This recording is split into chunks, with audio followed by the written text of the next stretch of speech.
Sources name a Shiite militia aligned with Iran as one target of last week's U.S. cyberattacks. Myanmar shuts down mobile networks in its Rakhine province, where the Buddhist insurgents of the Arakan army have been using Facebook for coordination and inspiration. A major spam campaign is distributing Lokibot and Nanocore. Finite State finds bugs in Huawei gear, election security notes, and paying the ransom to ransomware extortionists.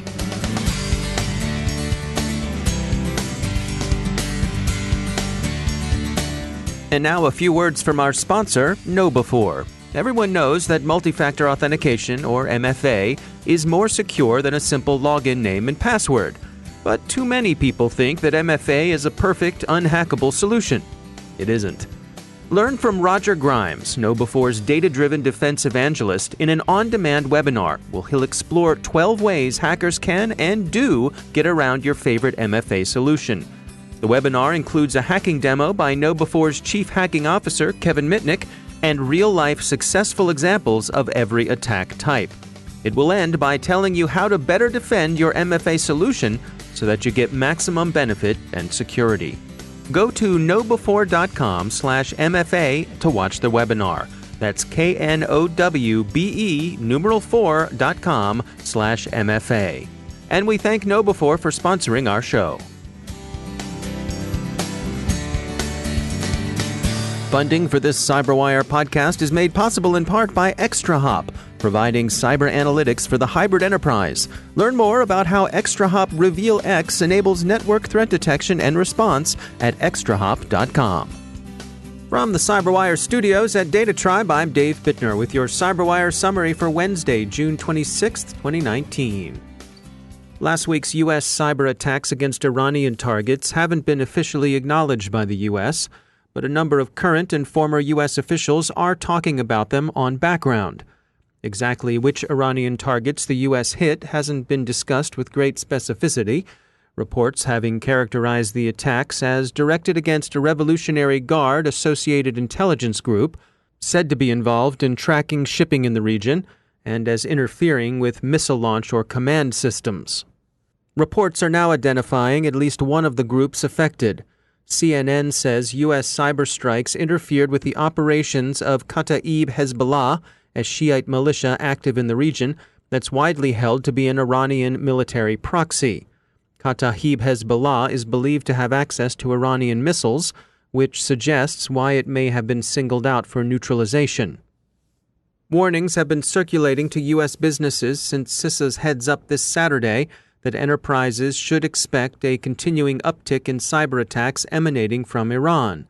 Vice rather breathlessly attributes this to Iranian retaliation, saying that the U.S. cyber operations, quote, just put a target on American businesses, end quote.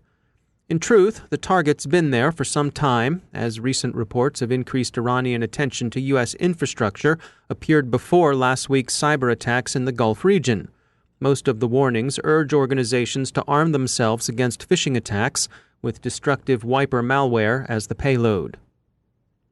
Myanmar has shut down mobile networks in substantial sections of the Rakhine province, CNN reports. The blackout was imposed in conjunction with a military sweep. A regional news outlet, the Irrawaddy, says the government intends to keep the networks down until the situation in the troubled province stabilizes. Locals are believed to phone insurgents information on government operations. UN observers have expressed concern that closing down the networks increases the risk of human rights violations being encountered by the prospect that they'll go unreported. Most of the international attention to ongoing violence in Myanmar has focused on the government's aggressive repression of the country's Rohingya Muslim minority, but the current blackout and security sweep isn't directed principally at the Rohingya. Instead, the government is seeking to shut down armed groups operating in the province. First among those insurgent groups is the Arakan Army, which Foreign Policy notes claims to represent ethnic Rakhine Buddhists.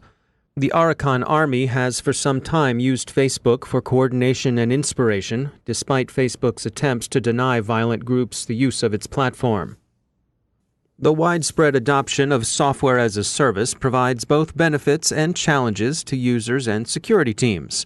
David Politis is CEO of BetterCloud, a SaaS operations management and security platform, and he makes the case that security pros should be on the lookout for information sprawl. If you look at over the last 5 to 10 years, the adoption of SaaS applications has really gone through the roof. And what's driving that is this move towards best-in-breed applications, best-in-breed infrastructure, best-in-breed environments. And, compared to the legacy environments where it'd be very homogenous, you would say, I'm a Microsoft shop, I'm an IBM shop, and you would have everything in the stack. Active Directory, Exchange, SharePoint, Link. You'd have the entire stack, and that was your environment. And in today's world, we've moved to this place where there's so many applications available for the different use cases and the different types of productivity use cases that you have in your environment that people are moving to this best-in-breed world. Maybe they have Exchange for mail, maybe they're using Office 365, but then they'll have Slack for chat and instead of Teams, and they'll have Zoom for video calls, and they'll have Box instead of OneDrive, SharePoint. So you're starting to see these environments that are best in breed, and I think that's been honestly amazing for the worker, the end user. It's changed the way that people work. The way people collaborate today in the workplace is unlike it's ever been before, and all of this has only happened in the last 5 years. I mean, if you look at it, Zoom wasn't around 10 years ago. Slack wasn't around 10 years ago. Office 365 wasn't around 10 years ago. And so really in the last 5 to 10 years, we've seen this massive adoption and the rise of SaaS. The challenge is the sprawl. The challenge is that it's not all in one system. It's not all in one application. It's not all in one platform. And so the biggest challenge is centralizing all the information so that there's actually a clear view of where all your data lives, how that data is being accessed, how that data is being shared. That is the number one challenge that people have. When you solve that, that already gives you the visibility. At least you can see what's there. Now, there's a whole separate set of challenges around how do you control the access to those applications or the data objects. But the number one thing we see where people are successful is when they start bringing all of this data from these disparate systems into a single place where they can at least see it, audit it, and dig into what's happening.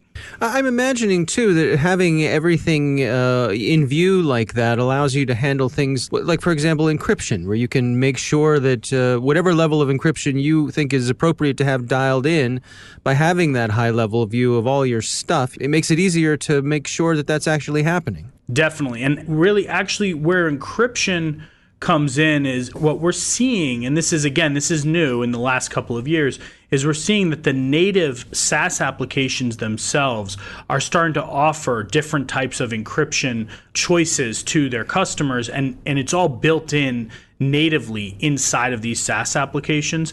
And so part of our view is we want to let customers control those native encryption choices that are given to them, those options that are given to them by a Salesforce, for example, who has a native encryption offering. We want to give our customers the ability to leverage that. It's not just encryption. I mean, encryption is a piece of it, but it's also, for example, let's say you're looking at all your files and you see some sensitive files that may be shared inappropriately in Box.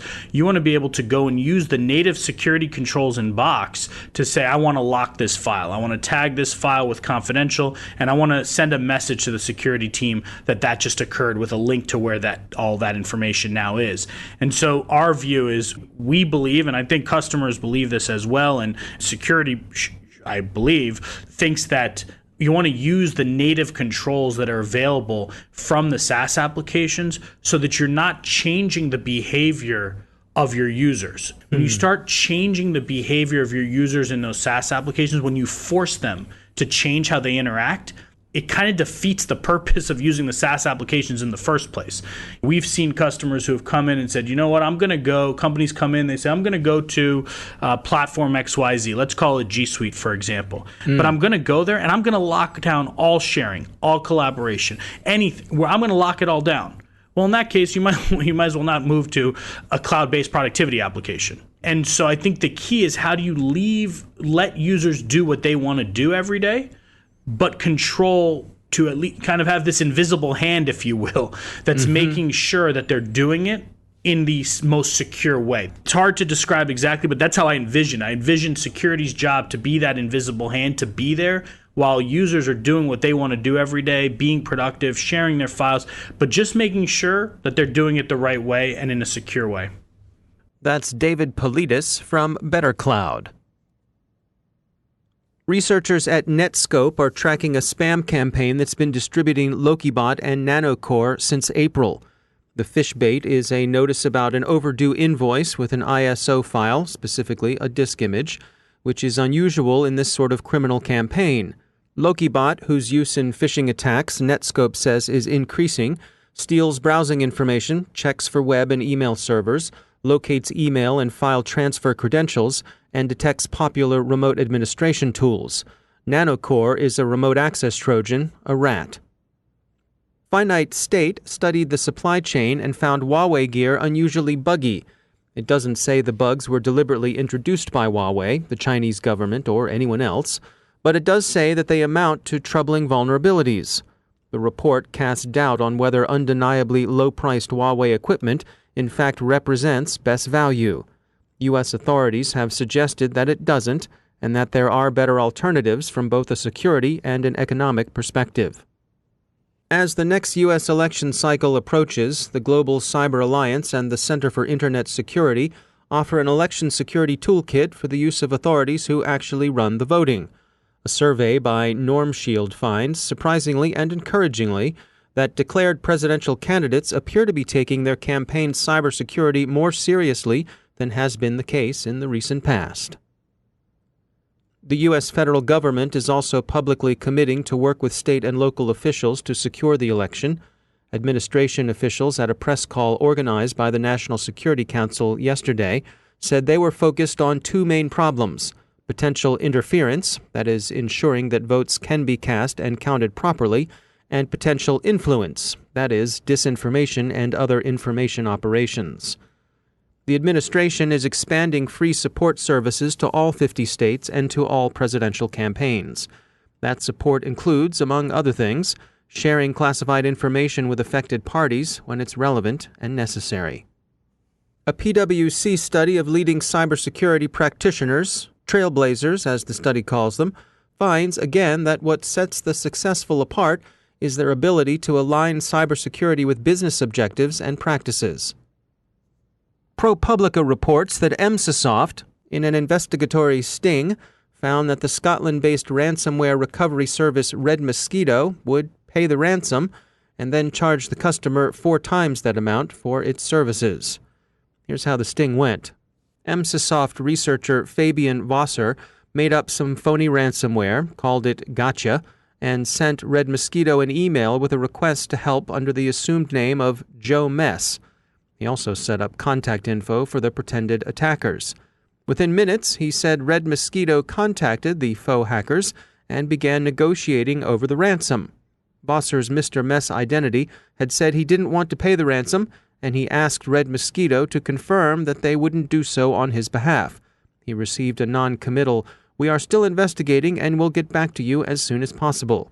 But the correspondence between the ransomware recovery company and the pretended masters of Gotcha went something like this. How much for decrypt? $1,200 in Bitcoin. You pay, we provide key and decryptor to recover data. Can you do for $500 USD? $900. Take it or kiss data bye-bye. We don't run charity here. Shortly thereafter, Red Mosquito contacted Joe Mess with the good news. They were pleased to confirm that we can recover your encrypted files. The price? $3,950. Emsisoft objects mostly to the lack of transparency. There might be times you'd pay ransom, Emsisoft says, but you should be clear that that's what you're doing. Some victims of ransomware are concluding it might be better to pay up. We're not convinced this is generally a good idea, but another Florida town has decided to pony up. Lake City became the second municipality in the Sunshine State to pay ransom in as many weeks. On Monday, the city council voted to pay $460,000 to recover its files. Of course, there's no guarantee the criminals will keep their word. They sometimes do and sometimes don't. Lake City's nearly $500,000 is steep, but if you've fumbled your defenses, it could cost you a lot more. After all, the price tag for recovery in Baltimore is now $18 million and counting. And now a few words from our sponsor, Dragos, the leaders in industrial cybersecurity technology. Threats to industrial organizations are proliferating as Dragos recently identified the most dangerous threat to ICS. Xenotime, the activity group behind Trisis, has expanded its targeting beyond oil and gas, illustrating a trend that will likely continue for other ICS targeting adversaries. Learn more about the 8 public threat activity groups Dragos tracks at dragos.com/adversaries, and how taking an intelligence-driven approach to ICS security is the most comprehensive defensive strategy to combat industrial adversaries. To register for a free 30-day trial of Dragos' ICS threat intelligence, visit dragos.com/worldview. And we thank Dragos for sponsoring our show.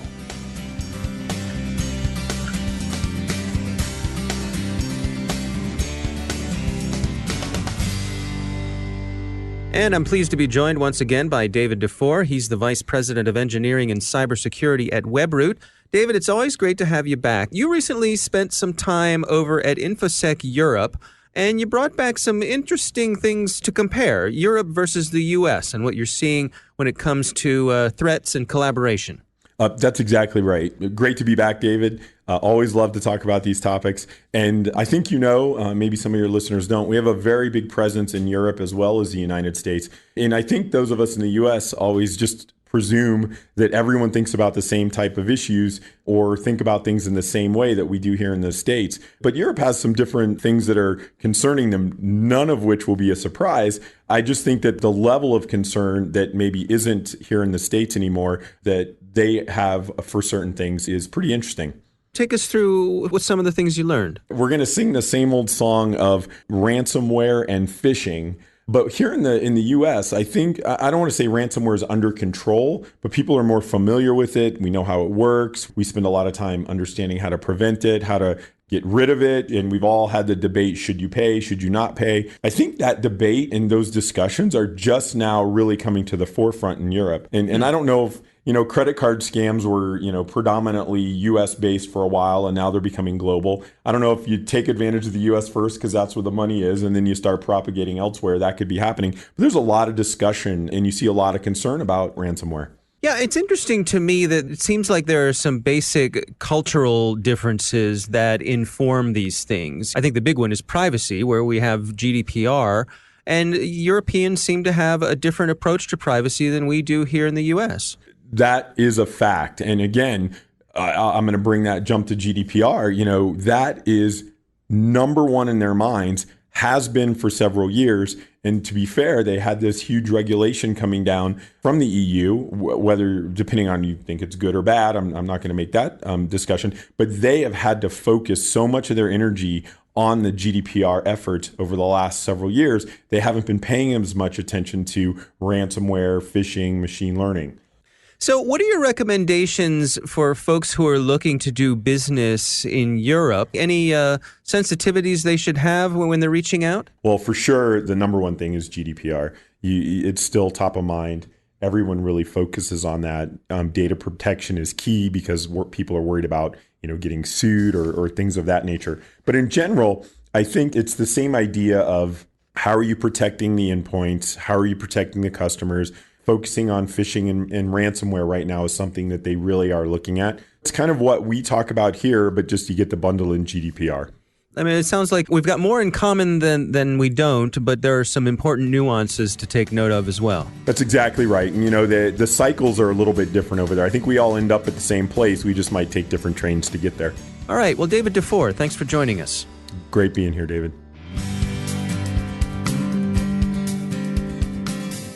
And that's the CyberWire. Thanks to all of our sponsors for making the CyberWire possible, especially our supporting sponsor, Observit, the leading insider threat management platform.